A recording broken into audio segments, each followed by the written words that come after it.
Hello, hello. As I sort of promised, this is going to be a podcast or art gripe where I actually haven't drawn anything yet. That is to say, instead of drawing a picture and then rambling over it about something or other, this time I thought I would just talk about what's on my mind and then afterwards draw something tangentially related, maybe. In true fashion, this is going to be me rambling, so I'm not going to have a topic ahead of time to really think about. And also, in typical me fashion, this will also be compelled by, feelings of discomfort, I suppose, which is pretty common for me in the past couple of years, and sometimes I wonder if I have forgotten what I felt like before about 3 or 4 years ago, if this makes any sense. Because these days, and I can describe why exactly I'm doing this podcast now, for example, today I woke up and felt rested. First, my sleep was unusual, because I'll fall asleep, and on some days I'll get a straight 8 hours of sleep, and sometimes rarely 9 or so. Whenever I get 8, I feel like I'm missing an extra hour or so, which makes sense. And then on some days, I will wake up after 2 hours, and then go back to sleep, and then wake up again. A couple days ago, I had the worst bout of that, where I got 3 hours of sleep, woke up, fell asleep again, woke up in another 30 minutes, fell asleep, woke up again in another 30 minutes, and that just kept happening over and over and over again. So, it was a feeling of...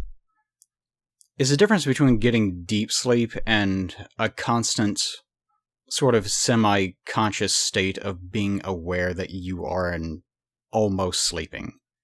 And your dreams don't feel like dreams, they feel more like lucid or semi-conscious thoughts. And that doesn't feel good. And I'm not sure what exactly causes that.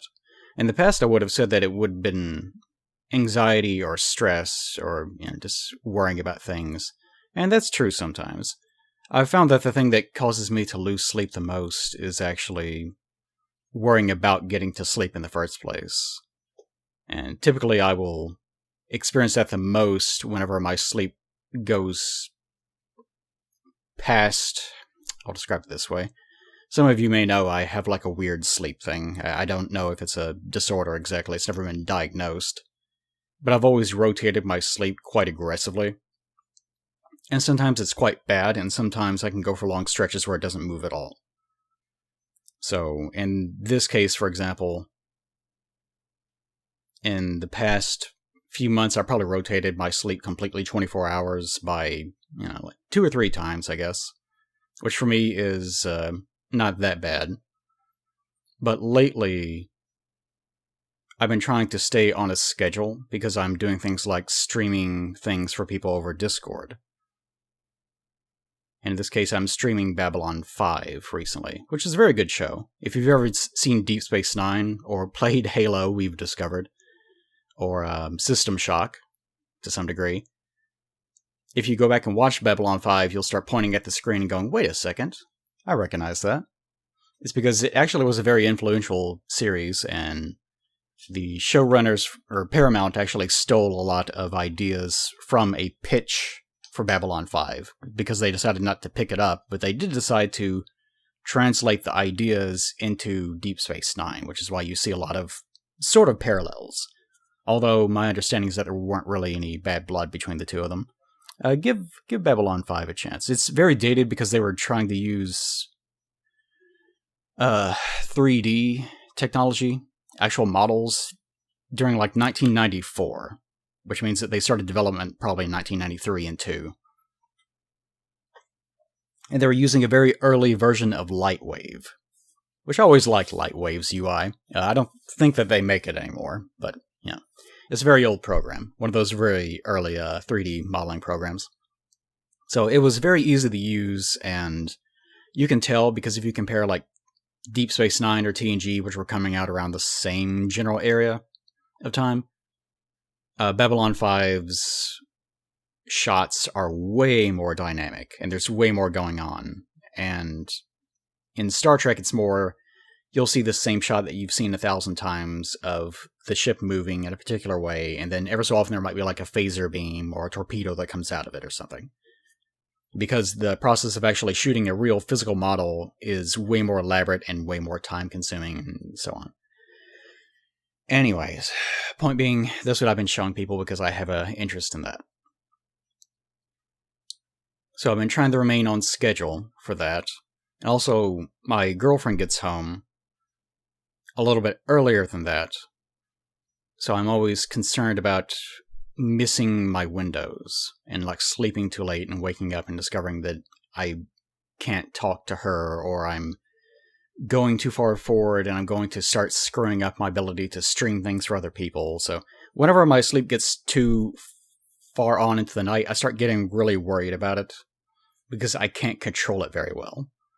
And that makes me panic, and while I'm lying down to sleep, that's all I can think about is go to sleep, go to sleep, go to sleep, go to sleep, and it drives me crazy.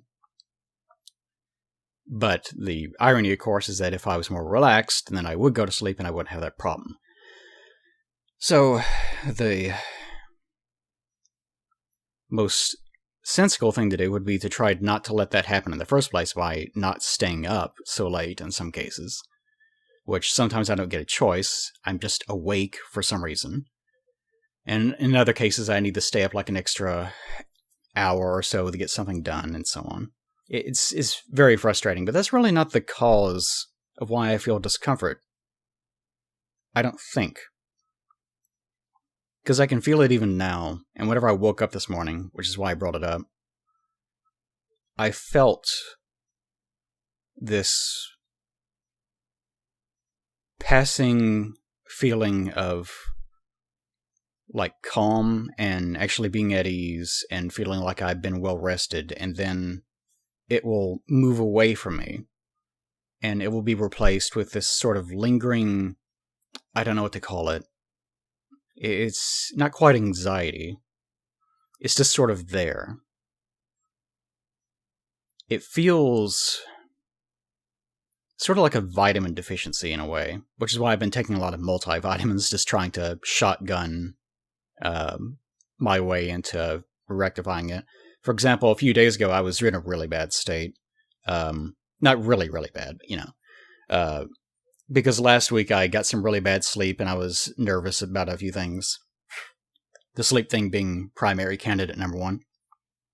And I had this urge to eat fruit, and I realized I have not actually eaten a good meal in a long time, because I've been eating a bunch of nasty Wendy's food and some things that you know, like frozen food, things that you make in the oven. Just everything's warm and often greasy. So I realized I'm just going to go get some fruit and eat some fruit, and that'll be my meal for the day. So I just ate a big half bag full of grapes, a lot of grapes. And afterwards, I felt much, much better. And you wouldn't think that that would matter. But like I've said before, your diet has a lot to do with how you feel, especially as you get older. Like I said, I try to remember what I used to feel like, and I can't quite do it. Because I've sat in bed and I think sometimes I didn't used to have these problems. Because I can tell that my chemistry has changed, the way that I think has changed. For example, right now I'm working on a Dark Souls 1 video about why I like the game and, how maybe it has not been replicated in the way that I envision it to have been replicated, and what that means, and how other people have their own takeaways from the game and so on. It's a whole thing. It's about an hour and 15 minutes long, I think. I'm almost done with it. It's been a while making, but, it's getting there. Point being, but in actually making the video, I had to go back and use some of my old LP footage. And I hadn't watched those Let's Plays, in forever. Probably, I think I briefly watched them a few years ago, but otherwise not since I released them. And it occurred to me in watching them, I'm very yelly. I'm constantly screaming as though, not in anger, just I'm yelling into the mic. And I'm way more active. I'm not, obviously not as calm, way more frantic. I have it more in my mind, I'm sure, that I needed to stay engaged with the audience and so on. And I realized that's probably part of what my original appeal was, is that I was so yelly and I seemed like I was angry all the time. And of course, these days I'm much more mellow. You can probably just tell from my voice. Especially in my head. You know how you have a different voice in your head as opposed to what you record like? I'm way more, like, calm than I used to be. But in watching that, I realized, wow, I must have changed a lot without realizing it. But anyways, I was thinking back, it's like I used to be way more invulnerable to feelings. Like these days I have issues sometimes with feeling alone, and sometimes I feel like I have autophobia, I think it's called, like the fear of being alone. I don't think so. Like right now I'm completely alone, of course. I don't really feel anything in that regard. But I'm also doing something. I'm talking into a microphone, and that makes me feel like I have some level of control. And also, to clarify, I'm not in a really bad state or anything. That's what is sort of compelling this, is that I feel mostly what I would consider to be normal, but there's always some sort of background something, and I don't know what it is, which makes me think that it's probably chemical. But in going back in hindsight to how I used to be, I've explained this before, but growing up, because of the way that I was raised, or not raised in some manner of speaking, my father probably dominated most of my formative, everything, in the sense that he was a very controlling, domineering person and wanted to do everything himself. You were never able to do anything, competently to his satisfaction. So one of the reasons why I never developed any major skills besides something computer related is because that was the only realm where I was allowed to just be on my own and learn things. If he wanted me to do something around the farm, then I would start to pick up a wrench or start to try to spray weed killer on something or anything. And immediately he would just fly into a rage about how I wasn't doing something correctly and would just take it away from me. Call me an idiot for not doing it right the first time, and then to start doing it himself, or say that he'll do it later, or just something like that. And I would be made to do something that would make him feel like I was doing something, but I really wasn't. Like telling me to sweep the floor. Something that anyone could do in theory, which even then he would find fault with it. But you can tell where a lot of my problems stem from originally. But anyways, point being, that screwed me up as like a little kid and a teenager. So growing up, I always had this mentality of no one actually likes me. There's really nothing I can do about it. And I had this sort of mentality of the world needs to come to me. Like almost like the world needs to apologize for me for how bad this has been. So if someone wanted to, like say a girl wanted to, she found me attractive or something. In hindsight, I can say that happened actually quite a bit because I was a attractive young man. And I didn't know it. But one of them would make it clear that she wanted to talk to me, and I would, in my mind, think there's no way that she's just being nice because she can see that I'm not in a good mood or something. So she's just a nice person. And I would rationalize everything that way. So I would be very dismissive, yeah, okay. Which I imagine to some girls may have made me seem cool or something. I'm not sure. It just depends.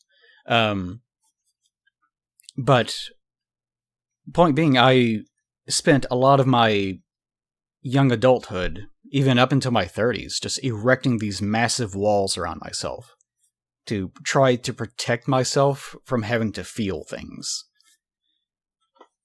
So a large aspect of my personality growing up was needing to feel like I was invulnerable. I've talked before about how these days I kind of view everyone as needing to have some level of control around them. For some people, it's very literal. They, like my father, he needed to feel like he controlled everything around him, and that's why he devolved into conspiracy theories and things like that. Because for the things that he couldn't control and that he didn't understand, the only way for him to feel like he had some control over it was to reduce its complexity into something more understandable. That there's just some dark cabal of people somewhere that is trying to do this or that, and there's a weather machine that is making everything that is affecting his crops go bad because someone is out to get him. Just things like that. Control completely dominated his life in every respect. And in some ways it does for me as well. And I think it does for everyone in some respect. For me, my control was just trying to shut people out. Erecting a wall around myself, sitting in rooms like these, and just doing my own thing. And people in my Discord can probably attest to this, even though I've been making content online for such a long time now, since I think officially the YouTube channel I think was 2010 or 2012. But even before that I was making content online. I'd never really had much contact with anyone. I had a very old IRC where I talked with less than 10 people easily. And we weren't exactly good friends. We were just around each other for a very long time. And I still know them. They're actually mods in my Discord.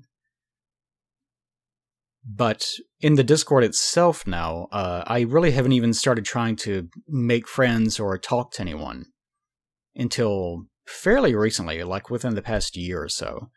And it's because I have been, as you guys know if you've been watching my videos, trying to take steps to rectify that.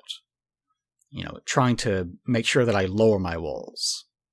So when it comes to this feeling of I never felt this way before, I don't know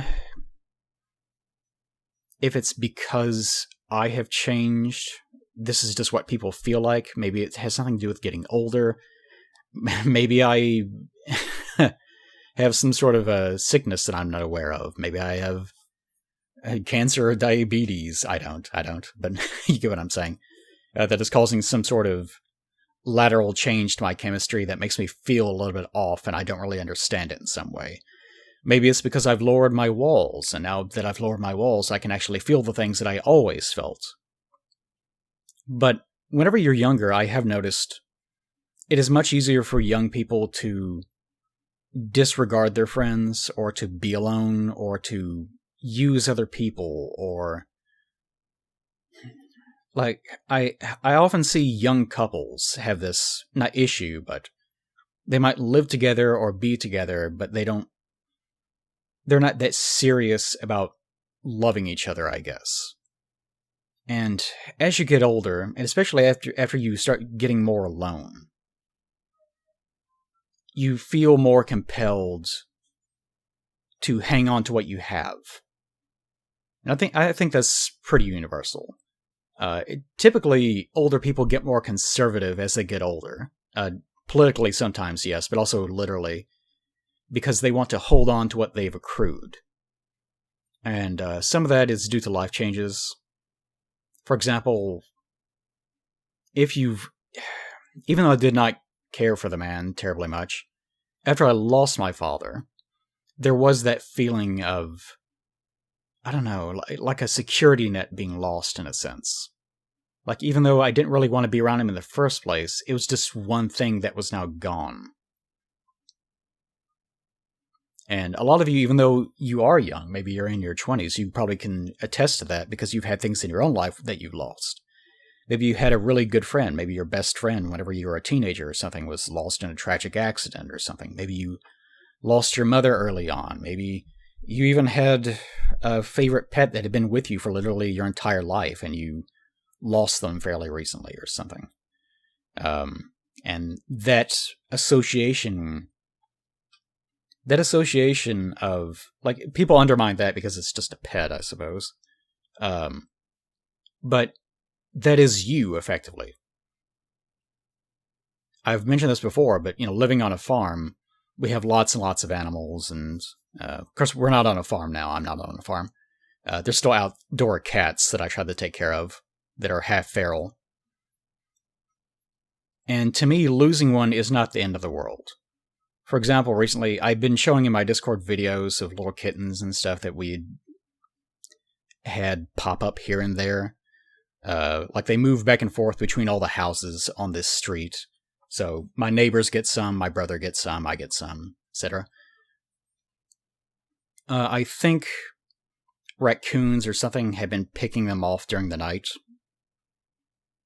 So, especially one that I really favored, a little black one, I think it's gone. And I just figured that out today. So that's a little bit part of it. But I've never really felt that sort of sincere loss that other people do whenever they lose an animal. To me, it's just something that happens, because I don't have that association in my head that this is something vital to my life and my character and so on. Whereas someone that was raised with an animal, I can see how that's like losing a family member and how incredibly devastating that must be. So I never mean to undermine that. It's just a difference in how you perceive things. It's like someone that has a biological parent that they know, but they were never around. And then one day, like say you have an absent father, and you've seen them maybe like once or twice your whole life. And then you learn that they died somehow. And most likely you either feel nothing or you're not really sure what to feel. Because you know it's something that should be important to you, but it's not there. That's what I mean. So in the process of getting older, that sort of thing happens with greater frequency. And I think that's what I'm thinking of. Because as you get older, invariably, you're going to start losing people.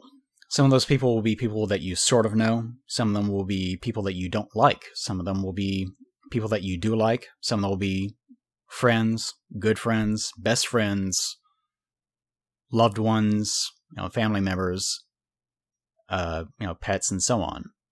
It just starts happening with more and more frequency. And especially, I'm not there yet, but as you get older and older, when you reach your 50s, 60s, 70s, you're going to start losing people with greater frequency, and the new people in your life will start shrinking.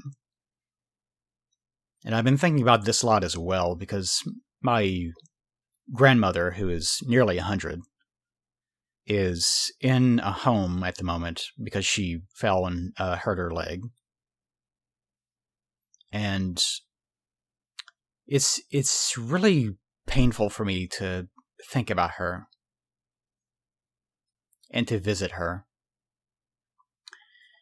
Because anytime I ask, my mother visits her every single day, so I'll talk to her, and I want to know, how is she doing? And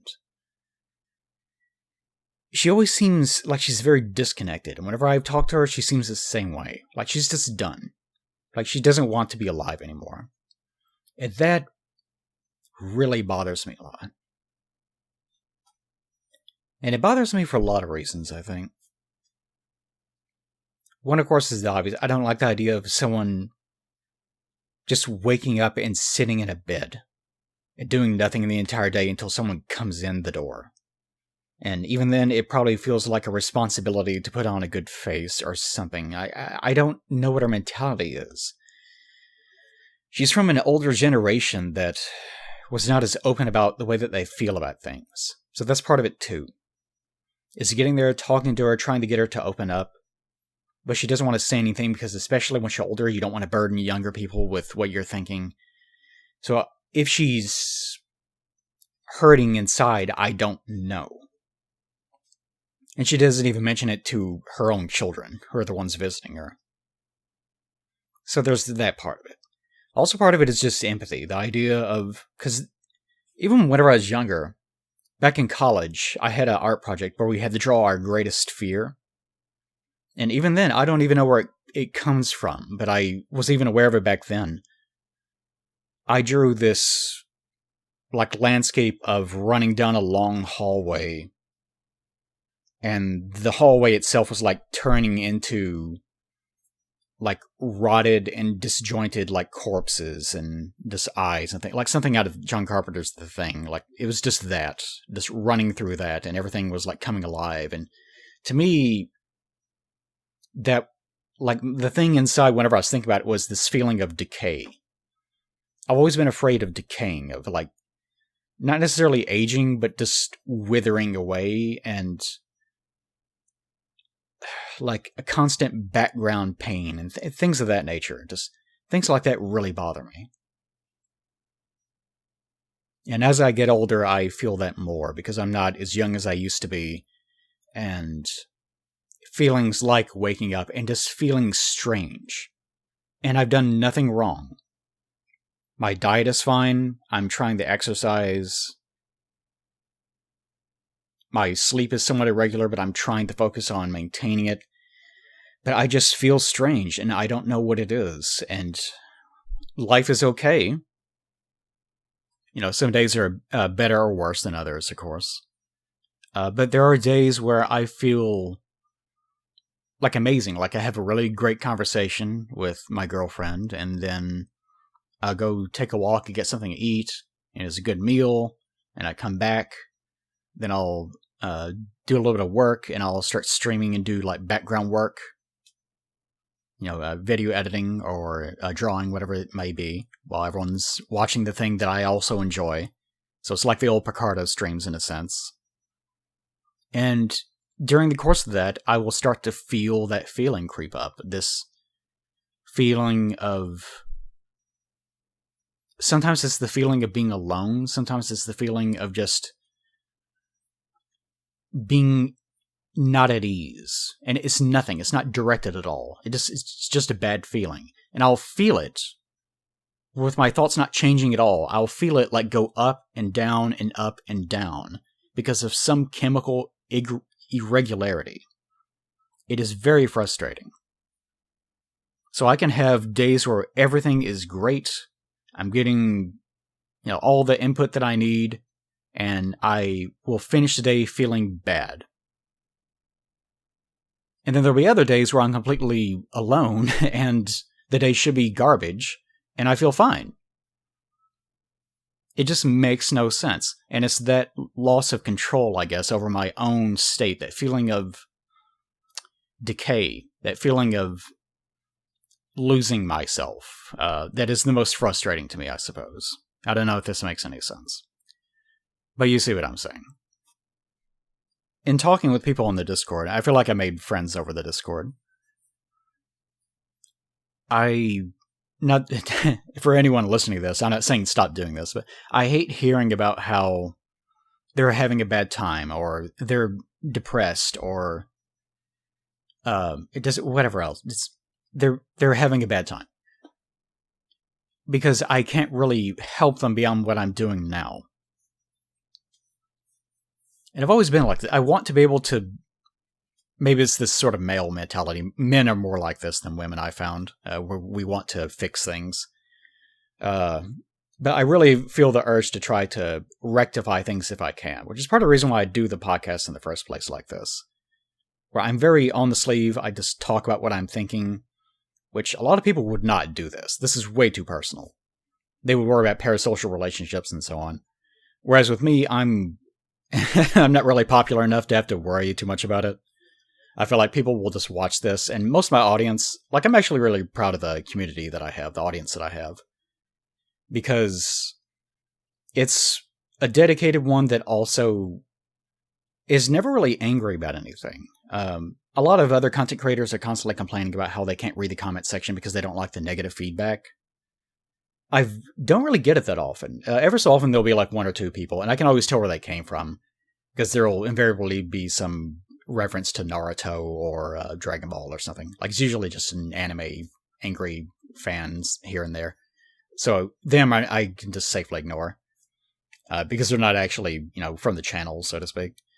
The people that have stuck with me, though, I really like my community, because I feel like this is a community that thinks about things, is introspective, is emotionally available enough to be able to talk about things like this, but also grounded enough to where it's not something that devastates them or impacts them in such a way that it makes them worse. It just makes them feel better to know that other people are doing the same thing, or having the same experiences. So I'm glad for that. So that's the reason why I feel like I'm able to do these things. I was actually, because for some reason YouTube started recommending my own videos to me. In the car one day, I was listening back to my, I think, Let's Gripe About Villains video. And something that I say in the intro is part of a joke, but I actually believe it to some degree. Is part of the reason why humans exist as the way that we do is because we are compelled to have children for reasons that we don't really like, I guess. I said it better in the video, obviously, but if someone is sad, then they might be compelled to find a partner, if they're lonely, and that might lead to having kids. If they feel pain, like some sort of inner sadness, some sort of inner discontent, then they're going to try to find a way to rectify that in some way. Whether it's talking to other people, forming connections, or finding a partner yet again, or even broadening the spectrum of people that they talk to, or going out and looking for new opportunities, or whatever it happens to be. They're going to change something about their life because of that discontent. Whereas someone that is completely content probably won't do anything. If someone is just happy as a newborn puppy, then their whole life, and they never experience any real tragedy, they don't feel that sense of loss whenever they lose someone close to them, then what are they compelled to do? Like, they just eat, sleep, wake up, drink.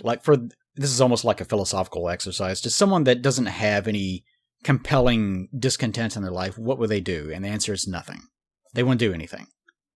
So the traits that led to them being the person that they are not going to be traits that get handed down to the next generation of people. So people are sort of hardwired to feel these things and to have discontent and to be just operational enough to be able to persist day to day while also being discontent enough to try to do sometimes dramatic things to fix that discontent, which improves their odds of propagating themselves inadvertently. This is the way that I see things sometimes. It's not always true, just this is the general way that I see things. So in a way, I look at it that way, and I think, I kind of have to feel this way. And sometimes I think, maybe everyone feels this way. Because I think about my dad sometimes. Because even though I didn't really care for the man too much, and as far as behavior goes, we are very different. In terms of our body chemistry, sometimes I notice that, like, I probably look a little bit more, or I used to, look a little bit more like him than the other ones did. Or the other ones, my two brothers. And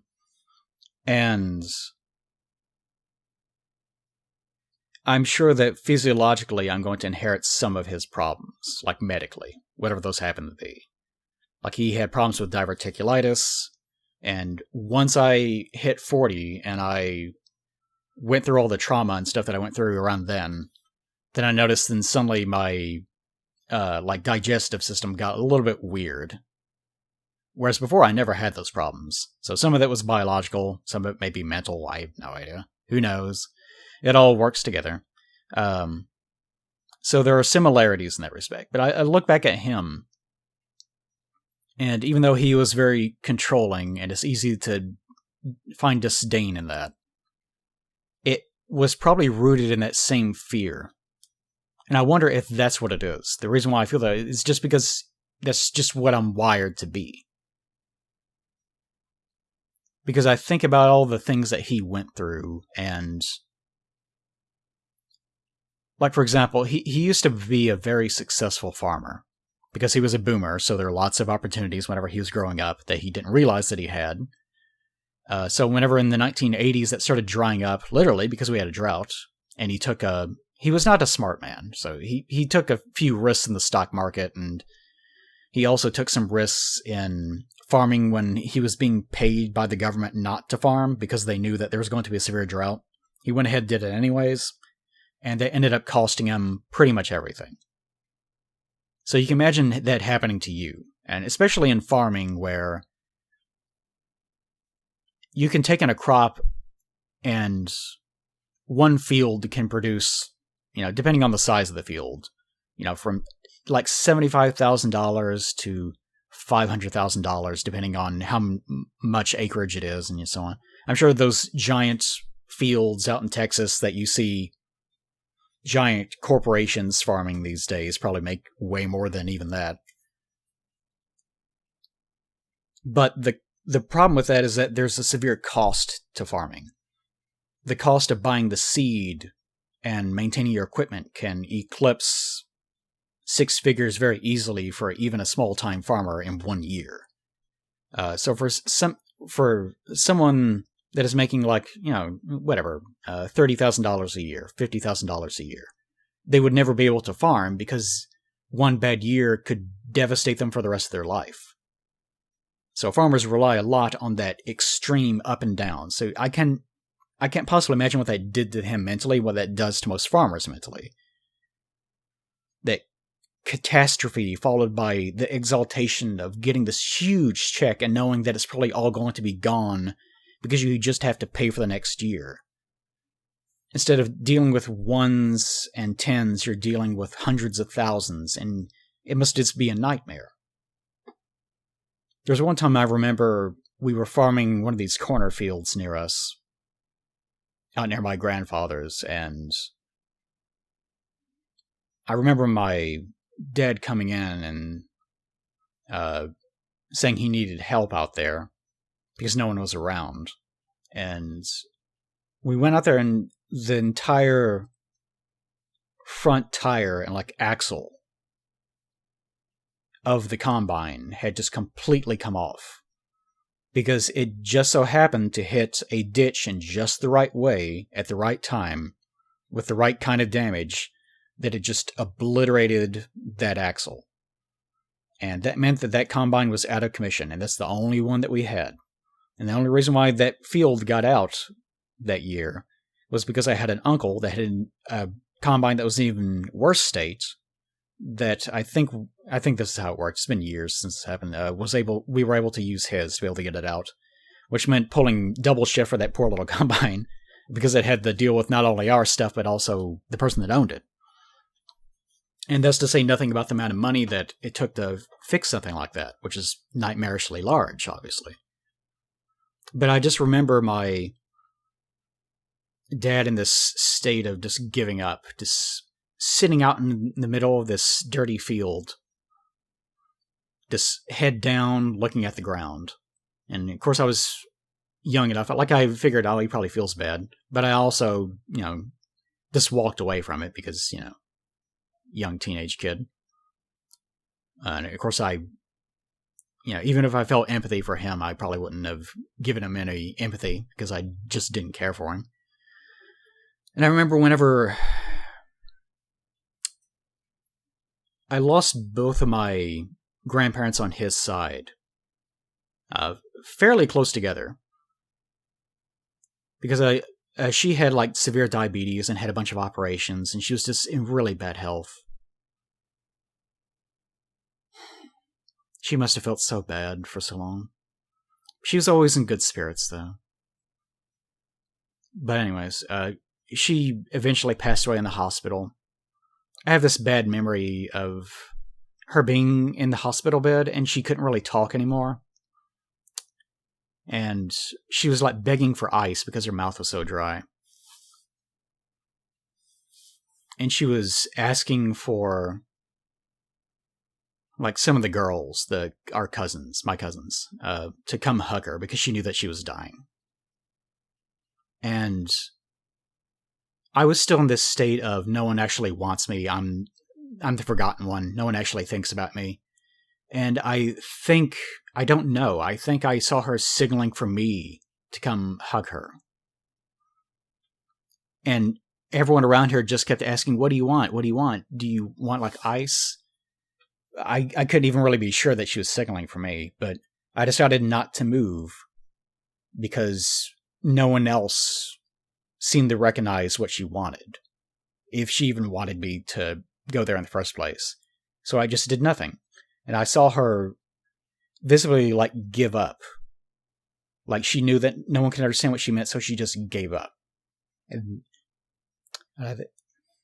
that still bothers me. I don't even know if I disappointed her, but just the thought that I did really bothers me.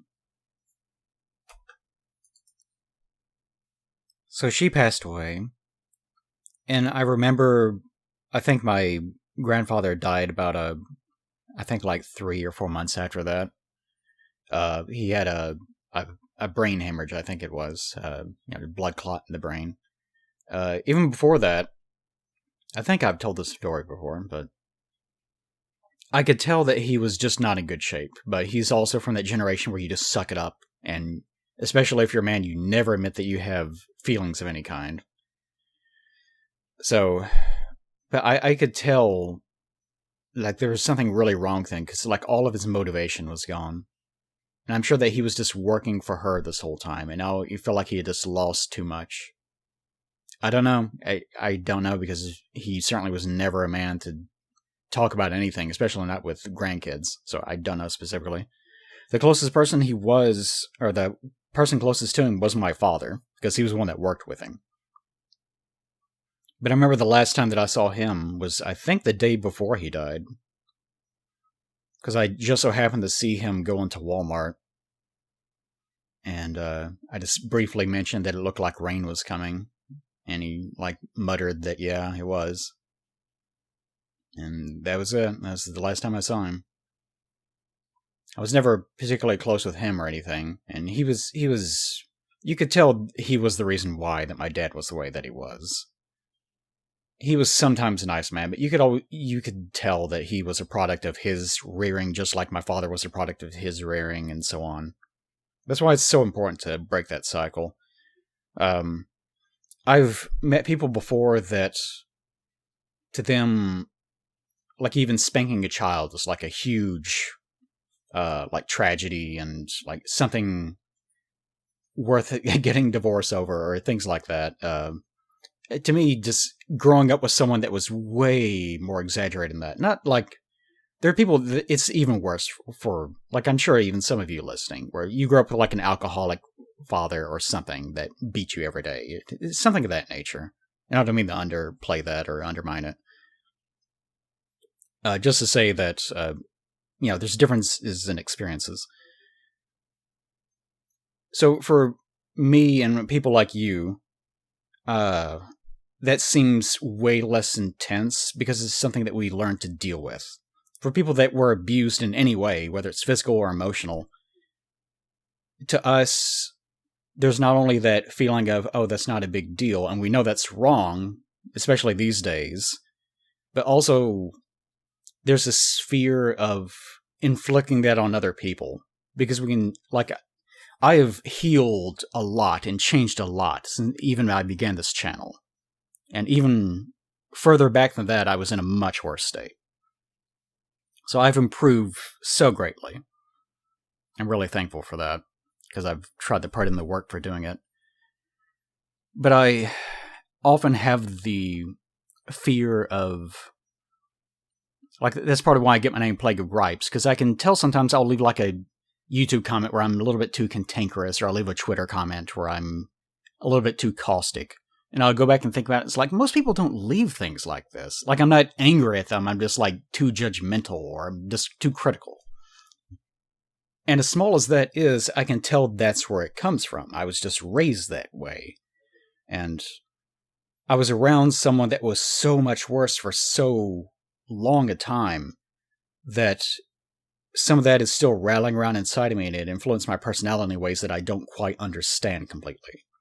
So I am always afraid of making other people feel bad or saying the wrong thing. Like, I'm always trying to reel that in and control that as much as I possibly can, because especially when I'm talking to someone that was not raised in an environment like that, or someone that is way more sensitive to negativity and things of that nature. It's difficult. But anyways, I didn't know what was going on in his head. But I'm sure that that played a part in what happened to him and why he died, because he probably also just gave up.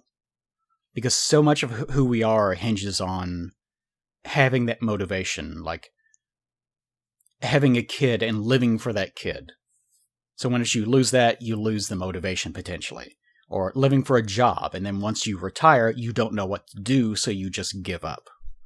People are like that. We create our own missions in life. Life inherently doesn't have any meaning at all. We're just here. And we keep going because we find things to care about. Which is why it's so important to uplift people and to find the things that they enjoy and to focus on those and make sure that they can explore them and that there's always more to find. And for him, I guess there just wasn't anymore. Maybe that was part of it. Or maybe it was just completely medical and he would have shaken off the negativity of losing a wife in a few months or years. I don't know. Oh, so it's such a heavy thing. Like, especially losing your spouse. I can't possibly imagine the pain someone goes through and having that happen to them, or losing a child or something like that. It would be so devastating. You have to have empathy for people like that. Care for them if they're around you, if you possibly can. Anyways, I remember, I think it was after the funeral, or we were gathering together to discuss, or about to go to the funeral, I can't remember. But I remember just wanting to walk outside and walking around and seeing my father stoop down on the front porch of his grandfather's home, just head in hands, looking down, not talking, not wanting to be around anyone. So I went and found my mother and said, Daddy's on the front porch. And that's all I said to her, and she understood what that meant. And that's as much empathy as I could ever really give him. He survived that, as he had survived a lot of things. I'm sure that there was a lot of negativity in his life. From the way that he was raised, to how he had to live with the farm and everything, to even that moment. I can see why he would devolve into the conspiracy theories and everything else, and why he became what he did. I understand these things. So, whenever I think about myself, I think about things like that. And how to avoid it, and if I even can, and how much of it is biology, how much of it is this, how much of it is like personal therapy where you're just talking about it.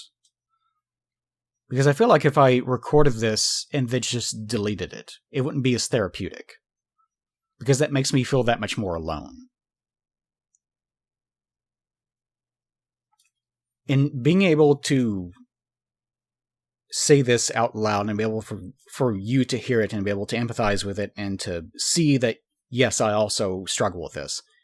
It really makes me feel like I'm helping other people in some way and that they're helping me and that there's more of a community around it and there's more understanding. And again, I'm not like in a really bad state right now. I got a little bit emotional here and there because I'm talking about really old memories. But even now, like that background feeling of weird, whatever it is, it's not even anxiety, it's just sort of a discontent and malaise. I don't have that right now. I feel much better. And part of that, I think, was just the fact that I'm sitting here talking. I love my girlfriend, but she's not my therapist. So you can't unload a bunch of stuff like this on someone. It's such a weird distinction. Because with your partner, there is the expectation that, you share things like this, but at the same time, it can't be therapy. So there's sort of a weird, I don't know how to describe it, not a barrier, but there's a weird shoreline of experience there, where there's the expectation that you can talk about these things, but you are their partner. So it's something that you should have been able to handle. This is something especially I found, I thought this way whenever I was younger, and I find a lot of people think this way too, that you're going to find someone and then they're going to fix you, or they're going to fix your situation. You dream about finding someone that is wealthy so that they can fix the fact that you don't have enough money, or so that you don't have to work as much. Things like that. Or especially for young men, finding someone that is going to love you and adore you and care for you and tell you that you're doing a good job and so on. That's part of being a partner, of course, but you're not going to find someone that's just going to regurgitate love and adoration onto you and fix you in that way. You have to be able to... Whenever people say that you have to be able to learn to love yourself and be okay being alone before you find someone else, this is what they're talking about. You need to be able to be your own person because you're looking for a partner, and your partner... It's romance, but this is also someone that's going to have their life depend on you. You have to be able to take care of yourself. If you can't take care of yourself, how are you going to take care of other people? So that's part of it. You can't constantly be looking for someone that is going to rectify your problems for you. You have to be able to have the agency and the willpower and the direction to be able to rise up and take control of your own life in some way. And it's completely understandable that you need help sometimes. Everyone needs help sometimes. But everyone plays a role with everyone else. Like, for example, with my father, that was not my role as his child to try to comfort him. I'm a firm believer in this because this is how I wish I was raised. So much of who we are as an adult hinges on what our childhood was like. Not even in terms of whether or not we were abused or uplifted. Like, of course, that's part of it. But I've noticed a lot of people completely hinge their personalities on things that they experienced whenever they were, 12 or 14. I've talked before about comfort branding, about how people will appropriate IPs and intellectual marketable things. And they will make those part of their personality, so that if you, say, get Star Wars wrong, then you're going to get death threats, that sort of thing. Or even... politically, people will grow up and in their 40s and 50s will still have a perspective of what they knew the world was like whenever they were in their teens and their 20s. Because to them, this is what the world is like, and when people deviate from it, they don't really understand it.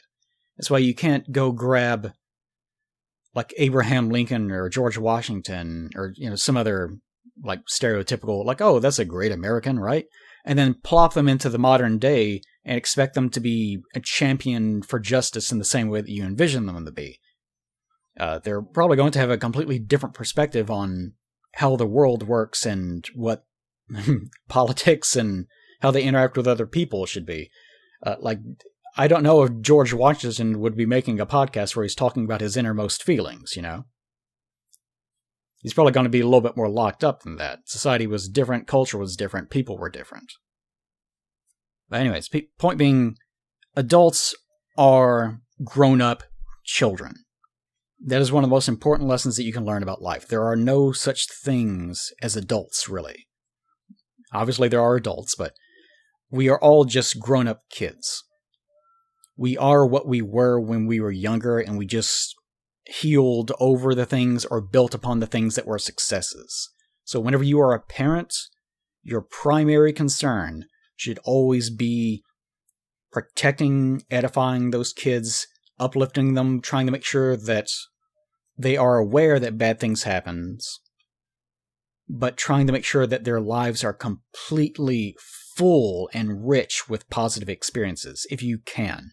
Life is not perfect, so we can't always do that, and part of growing up is always looking back and recognizing what our parents were and the struggles that they went through and why we couldn't get the things that we needed whenever we were kids.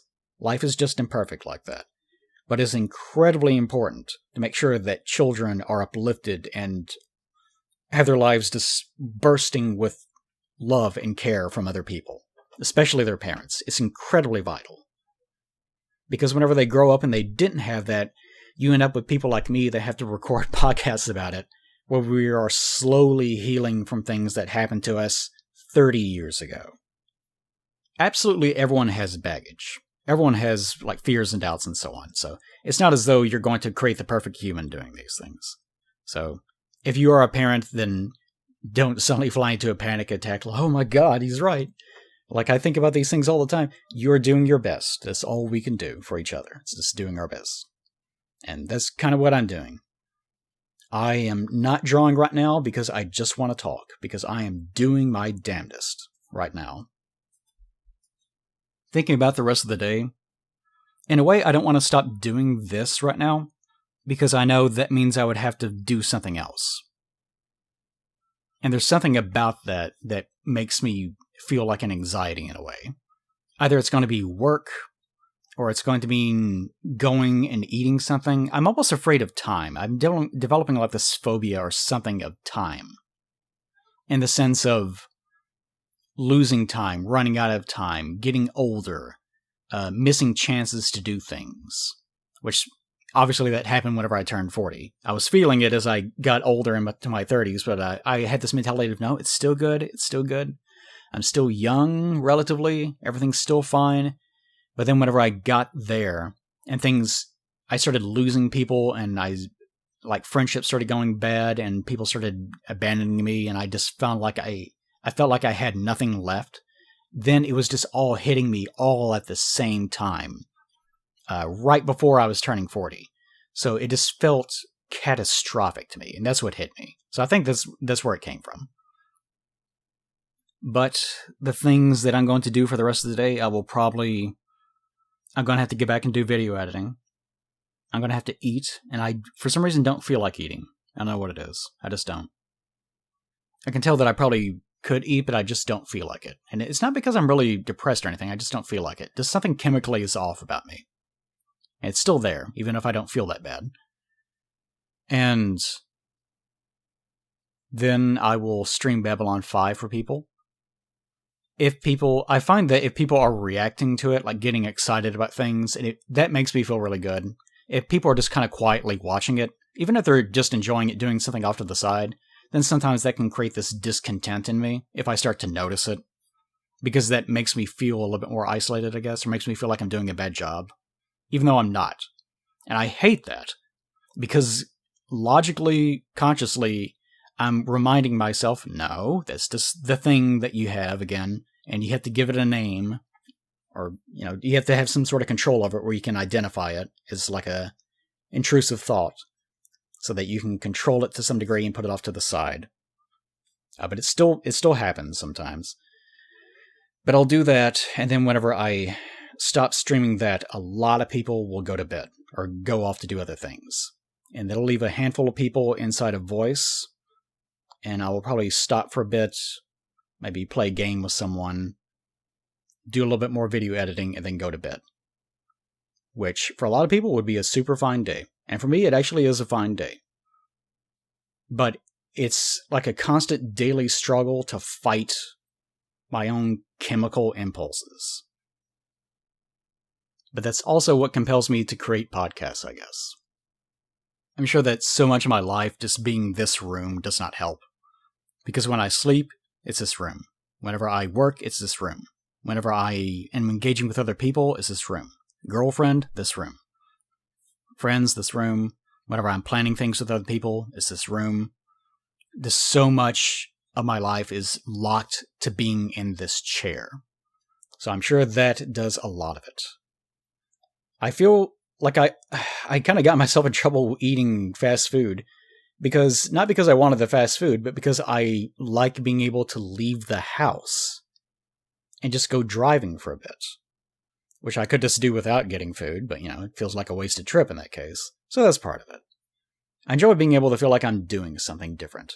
Sometimes I wonder if I had a different job where I went into work and actually physically interact with other people and talk to them in person, if I would be different. If I would feel differently. And I don't know. I actually have no idea. Because in the past, whenever I had office jobs, I felt even worse.